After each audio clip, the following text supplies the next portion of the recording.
साथियों नमस्कार। मई का महीना शुरू हो गया है।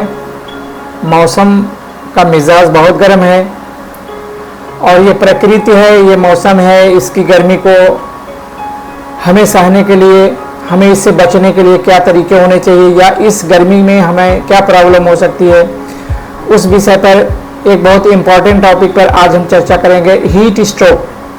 तो मैं डॉक्टर सीएन बिन हेल्थ ज्ञान चैनल से दोस्तों हीट स्ट्रोक पे थोड़ी सी चर्चा करेंगे और आप लोगों को थोड़ी जानकारी देना चाहेंगे कि हीट स्ट्रोक होता क्या है और कैसे होता है, क्या लक्षण है, कैसे बचा जाए। तो दोस्तों हीट स्ट्रोक एक ऐसी प्रॉब्लम है जो अधिक गर्मी की वजह से होती है। बॉडी का टेम्परेचर काफ़ी हाई हो जाता है, लगभग 104 डिग्री फ़ारेनहाइट यानी 40 डिग्री सेल्सियस के ऊपर हो जाता है, जिससे बॉडी बहुत हीट हो जाती है। तो ऐसी कंडीशन जब होती है तो ये हीट स्ट्रोक माना जाता है। साथियों ऐसी परिस्थिति में पेशेंट के अंदर क्या चेंज आएंगे वो बताना चाहूँगा। एक तो उसकी बॉडी का टेम्परेचर बहुत बढ़ा हुआ होगा, शरीर पूरी गर्म होगी और ड्राई भी हो सकती है या वेट भी हो सकती है, डिपेंड करता है कि हीट स्ट्रोक यानी लू किस वजह से हुआ है। और उसका मेंटल बिहेवियर कुछ चेंज हो जाएगा, इधर वो कोमेटोज होगा या फिर चक्कर बताएगा या फिर उसको घबराहट और सुस्ती रहेगी और कभी कभी सीजर वगैरह भी आ सकते हैं, कन्वल्जन भी आ सकता है। तो ये लक्षण होते हैं। और उसका जो रेस्पिरेशन होगा, सांस तेज हो जाएगी, धड़कन बढ़ जाती है और कभी कभी उल्टी की शिकायत भी कर सकता है और सर दर्द भी हो सकता है। तो ये बहुत इंपॉर्टेंट लक्षण होते हैं। जब कभी ऐसी कंडीशन दिखे तो आपको हीट स्ट्रोक यानी लू से ज़रूर लू के बारे में सोचना चाहिए।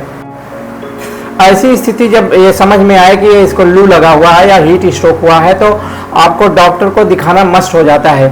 और डॉक्टर के पास पहुंचने से पहले जो ज़रूरी काम है वो आप कर लीजिए। पहले तो व्यक्ति को साए में रखिए, दूसरे उसके सारे कपड़े निकाल दिए ताकि एयर हवा उसको मिलती रहे, और तीसरे उसको ठंडे पानी से उसकी धुलाई पुछाई कराइए या तो फिर नहलवा दीजिए, या टब हो तो उसमें कुछ देर तक उसको बैठा के रखिए ताकि बॉडी का टेम्परेचर उसका कम होता रहे।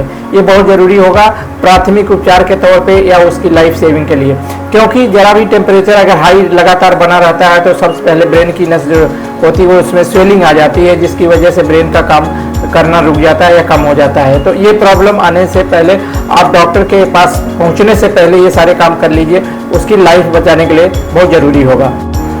अगर कारण की बात की जाए तो हीट स्ट्रोक के जो मेन कारण होते हैं वो दो होते हैं। एक तो आप या एक्सट्रीम हीट हो, बहुत गर्मी हो, वार्म हो, उसमें आप जा रहे हो और आपको लू लग गई हो या हीट स्ट्रोक लग गया हो, या तो फिर आप अतिरिक्त या एक्सट्रीम एक्सरसाइज कर रहे हो, बॉल खेल रहे हो, फुटबॉल खेल रहे हो या कोई भी और बॉडी एक्सरसाइज कर रहे हो, तो ऐसी स्थिति में भी आपको हीट स्ट्रोक हो सकता है। तो ऐसी कंडीशन में बचें। और इसके रिस्क फैक्टर भी होते हैं, रिस्क किन किन लोगों को ज़्यादा हो सकता है हीट स्ट्रोक। तो एज एक बड़ा रिस्क फैक्टर होता है। एज के हिसाब से अगर देखा जाए तो बच्चे हों या बूढ़े हों, इन दोनों में रिस्क फैक्टर ज़्यादा होता है, क्योंकि इनका सीएनएस जो सेंट्रल नर्वस सिस्टम होता है उनका डेवलपमेंट कम होता है। ओल्ड एज में डिटीरिएट हो जाता है, डिजेनरेशन होने लगता है। यंग एज बच्चों में जो है उसका डेवलपमेंट कम रहता है। इसकी वजह से जो बॉडी का थर्मोरेगुलेटरी सिस्टम है वो काम कम करता है, जिससे इनको लू लगने या हीट स्ट्रोक का खतरा ज़्यादा रहता है। तो बच्चों को और बूढ़े लोगों को ऐसी कंडीशन से ज़रूर बचाएं।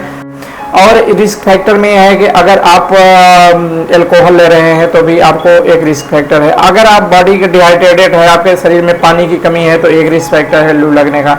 कभी कभी कुछ मेडिकेशन होती, कुछ दवाएं होती हैं जो आपको नहीं लेनी चाहिए या ले रहे हो तो उससे अवॉइड होना चाहिए, जैसे वासोकंस्ट्रिक्टर होती है या डायरेटिक हो गई, एंटीसाइकोटिक कुछ मेडिसिन होती हैं जिसकी वजह से बॉडी का टेम्परेचर बढ़ा होता है, थर्मोरेगुलेशन कम होता है। यानी कुछ डायरेटिक होती है जिसमें सोडियम वगैरह का एक्सक्रीशन ज़्यादा हो जाता है, तो भी हीट स्ट्रोक का खतरा इससे बन जाता है।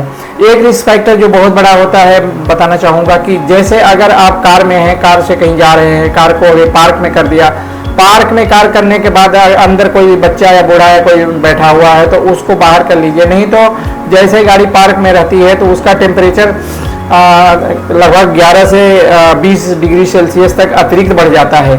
तो ऐसी स्थिति में ज़्यादा खतरा होता है अगर बच्चा या कोई व्यक्ति अंदर है। तो जब भी कार पार्क करें तो कार को लॉक कर दें ताकि कोई अंदर जा न सके और कार के अंदर कोई रहना नहीं चाहिए। तो ये सावधानी आप लोगों को ज़रूर बरतनी चाहिए। रिस्क फैक्टर में ऐसे व्यक्ति भी आते हैं जिनको क्रोनिक इलनेस है, जैसे या तो फिर लंग डिजीज़ है या कार्डियक डिजीज़ है, तो ऐसे लोगों को रिस्क ज़्यादा रहता है हीट स्ट्रोक होने का। और या तो फिर वीकनेस है, डिहाइड्रेटेड टाइप के हैं, तो आपको भी ऐसे में रिस्क ज़्यादा बन जाता है। तो दोस्तों प्रयास ये करना चाहिए कि आप जब भी कहीं निकलें तो डिहाइड्रेटेड ना होने पाएँ, पीने की चीज़ें, पानी की मात्रा या जो भी ओरल लिक्विड हो उसको ज़्यादा से ज़्यादा लें। और प्रयास ये करें कि आप अगर सीडेंटरी लाइफ वाले हो, आप काम घर पे बैठ के करने वाले हो, तो बाहर निकलने के पहले अगर ऐसा कुछ है तो थोड़ा सा एक्लिमेटाइज होना पड़ता है, टेम्परेचर में रह के थोड़ा सा एडजस्ट करिए फिर बाहर निकलिए। अगर कूलिंग अच्छी चाहिए तो आप कूलर वगैरह या एयर कंडीशनिंग हो तो आपके पास बहुत अच्छा है, तो वो काफ़ी सेफ्टी के लिए होता है। और ज़्यादा टाइट कपड़े न पहने, ज़्यादा मोटे कपड़े न पहने, लूज और पतले कपड़े पहने ताकि आपका बॉडी का टेम्परेचर जो एयरेशन होता है वो बनता रहे, स्वेटिंग होती रहे और बॉडी ठंडी रहे। तो दोस्तों ये काफ़ी सिंपल जानकारी आप लोगों को मैंने शेयर की। उम्मीद है जानकारी थोड़ी ठीक लगी होगी। अगर अच्छी लगी हो तो प्लीज़ इसको लाइक करिए, कमेंट करिए और शेयर करिए दोस्तों में। अगर चैनल पर नए प्लीज़ सब्सक्राइब करिए और बेल आइकन को प्रेस ज़रूर करिए ताकि हमारी और वीडियो जो आती है आपके पास पहुंचती रहे और मेरा मोटिवेशन बना रहे, इसलिए आपका प्यार हमको मिलता रहे। और बहुत बहुत धन्यवाद वीडियो देखने के लिए, बहुत बहुत शुक्रिया, नमस्कार, फिर मिलेंगे।